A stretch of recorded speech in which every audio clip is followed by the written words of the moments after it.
SWC. It's the acronym. It's pronounced Snowy Oak. Snowy Oak. Okay. And you can find that on, you have a Facebook page under your name, Sahar Chinyere, and I've shared that to Porthole to Justice blog. Okay. Anything else you want to share with us today? Anything else? Did I miss something? No, I think, I hope this didn't get interfered with. Let me see if it's still pulled up. I wanted to play a file. Yeah, it's still pulled up. Let me know if I need to restart it at a different volume or anything. Literally, these people, I feel like their bad behavior is like giving us free publicity and credibility to help people understand that this is a real, issues. Yeah. And so they actually, when I tried to settle down before in 2007, which is very similar to what's actually happening right now in 2019, they really flared up and they were doing everything to keep me from being able to settle into long-term housing. And they were making plans to abduct me. I have that recording up in a video playlist on my YouTube channel, which is Chinyere.com. So my second name spelled out and .com. It's CHIN as in Nancy, YEREDOTCOM. And so what happened is, and I want to say at the top of that page, at the top of Chinyere.com, is a link to my written submission to the United States Senate Judiciary Committee about this epidemic of sexual assault on campus. Because my concern is that my experience, research, and investigation shows that, indicates that is to such epidemic extent, even for children, for people as young as these people can get their hands on, because they're using the sexual assaults and other types of assaults as a tactic to prime their targets for brainwashing and programming, so that even when people are very intelligent, they might not realize that they're being enslaved and trafficked among this organized predatory network, like they're trafficking among themselves. So that's why you have like parents actually pushing their children to like marry abusive partners, things like that, and not like wanting them to have like a true love situation, because they want them continually abused and kept in a state where they can't think clearly and things like that. It's part of the brainwashing and programming protocols. So I can relate to that. Yeah, so, and they get their, they give each other favors, if not outright money, things like that. Like, it benefits them both tangibly and intangibly. I came across a nice lady, beautiful. She, when I was in Colorado, she had this abusive husband. He'd broken virtually every rib in her body. And she had a really nice man she'd been friends with since she was in high school.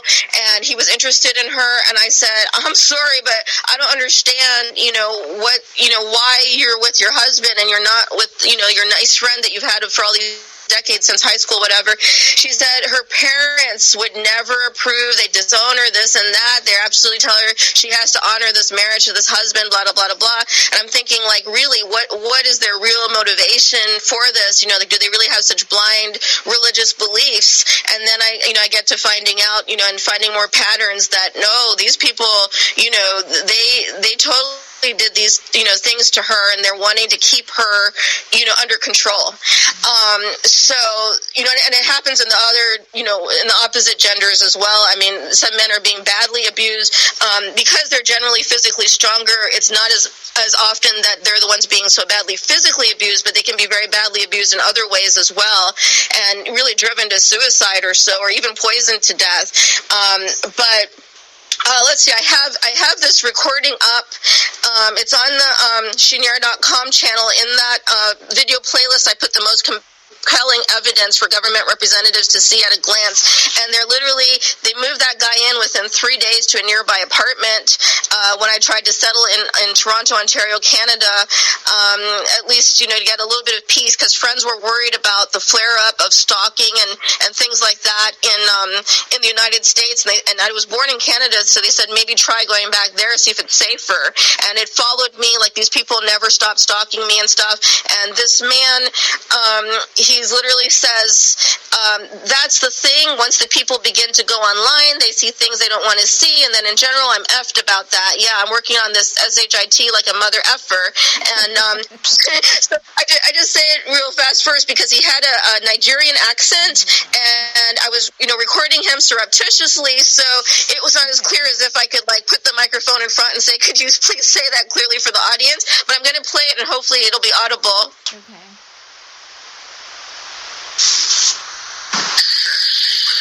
Oh, sorry. I just realized that volume is too low. Let me get it.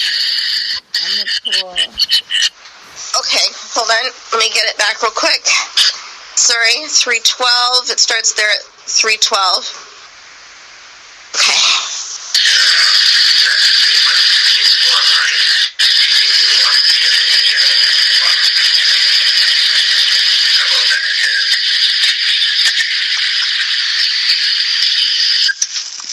Were you able to hear that first part? There's too much white noise. I mean, I can hear a voice, but I would have to alter the audio. Okay, no, it's okay. So I'll give up on that, but I'll let people know where it is. It's called Online Publishing Targeted, and it's there on youtube.com/CHIN as in Nancy, YEREDOTCOM. Okay. And you're also very active on Data Wars, one of my groups, where where I highlight a lot of the targeting. It's on Facebook, right? Yes. In Facebook, there's a lot of activism on there. There's a lot of infiltration and people trying to provoke quarrels that don't make sense and things like that too. I try to just stay out of it. Yeah. But there's a lot of good activism there also. Actually, Data Wars only has 100 members, and I think I know all of them personally. So, it's a pretty cool group, and you're on there, and your content is on there. Oh, yeah, sorry, and let me specify. I didn't mean your group. I meant on Facebook. Yeah, on Facebook is badly infiltrated and a lot of groups in general. But yeah, I've not seen bad behavior in Data Wars, so I appreciate you moderating really well like that. Yeah, no, it's all of us kind of collectively articulating this activity. I thank you so much, Sahar, for coming on, and I really want to encourage you to keep going.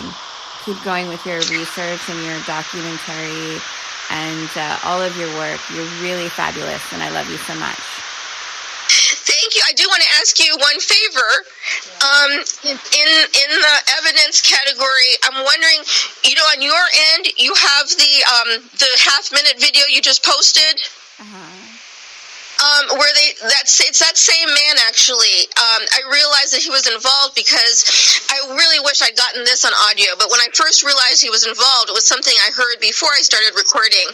I had gone to the Canadian consulate in Denver, Colorado for help. And so she said, she gave me a pamphlet, what to do in case I get arrested, which kind of creeped me out because I'm like, why does she think I might get arrested trying to return to Canada? But she, she apparently kind of had some reason to think that somebody might try to arrest me sooner than let me return to Canada. And she gave me a pamphlet. Oh, there we go. All right. It cut out again. Thank you, Facebook. All right, guys. I'm going to go ahead and close this episode out. I don't think I'm going to get her. Let me see if I'm going to try to get her back really quick. I don't want to cut it off that way, but I'm going to be going live. Hi, Brenda. Thanks for tuning in with us in the live chat. I love to see you guys in the live chat. It's so nice to see you there. I am going to be doing a show tomorrow with Chris Hallett, who is the CEO of eClause, LLC. He is a member of the Congressional Oversight Defense. He's a defense contractor based out of Florida and a legal expert on emollients. And I know recently there's this big uproar with the President of the United States. And so he's going to be talking about... he's basically the master of emollients clauses, and so I'm really looking forward to that. And I'm going to be going live with him tomorrow at 7 p.m. I encourage you to tune in. It's going to be really fun. He's an old friend of mine for about 7 years now, and he's really, I just think this is something that can be really amazing for the president. I know that he's not getting due process, which is really crazy, and something that I'm publicly advocating for with my activism is due process in the lower courts. So hopefully we can do that. It's going to be really hard. Okay, I'm going to close out with Sahar. Let me see if I can get her back. I'm sorry, it's Facebook again. But yeah, try and tune in tomorrow evening at 7 p.m. Central Time, Texas, because I'm in Dallas. I love you so much. Okay. 1 second. Yeah, I'm back. My voice is kind of different. It's a different way of talking. It's a little bit more, how do you say? It's a different way of talking from my diaphragm. Hi, Amelia. Hi, Amelia. they did it again. I'm sorry. It's okay. We're almost to the end, so I think we're going to make it to the end this time without them interfering. Hopefully, my fingers are crossed. Well, yeah. So I heard the man, that they moved into a nearby apartment within 3 days of shepherding me to the place they wanted me to live. Before I realized how much they were maneuvering, I was naively shepherded to exactly where they wanted me to move to. And I think they actually managed to do it again. Potentially my current long-term apartment that I'm not able to spend time in yet because of the neurotoxic black mold. But anyway, so this man, he was walking by my door talking on his mobile phone. And, to somebody else in the network, it sounded like somebody who's like a supervisor. I refer to him as like a field supervisor because from context, it seemed like that's what he was. And they were talking about, that they're wanting to trick her into thinking she needs a doctor, and they're upset she went and complained to the Canadian consulate, and the Canadian consulate's involvement now, and they were concerned about something to do with U.S. Senator Barbara Boxer and the non-consensual human experimentation. So I could hardly believe it. And so that led me, I didn't know exactly what they were referring to, but it led me to find out that U.S. Senator Barbara... All right. They did it again. I was going to let her say goodbye, but I'm going to cut off now. I thank you all so much for tuning in with me. And Brenda, thanks for being live in the live chat. And tune in tomorrow evening at 7 p.m. With Chris Hallett. He's going to be talking about emollients clauses. And I'm going to be talking to him about due process in the lower courts. All right, everyone. Thank you so much for tuning in to the Porthole to Justice, the window to the truth.